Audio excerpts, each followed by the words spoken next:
వచ్చి ఒడి బియ్యం పోయరే, ఒడి బియ్యం పోయరమ్మ గౌరీదేవికి, పరమ పావని అయిన పార్వతమ్మకి.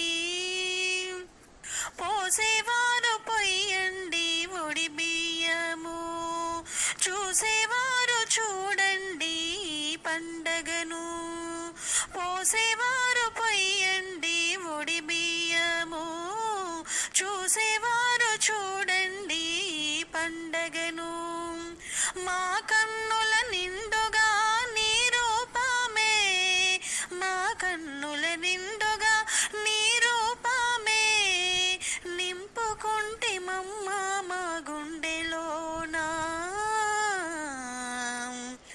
ఒడి బియ్యం పోయరమ్మ గౌరీదేవికి, పరమ పావని అయిన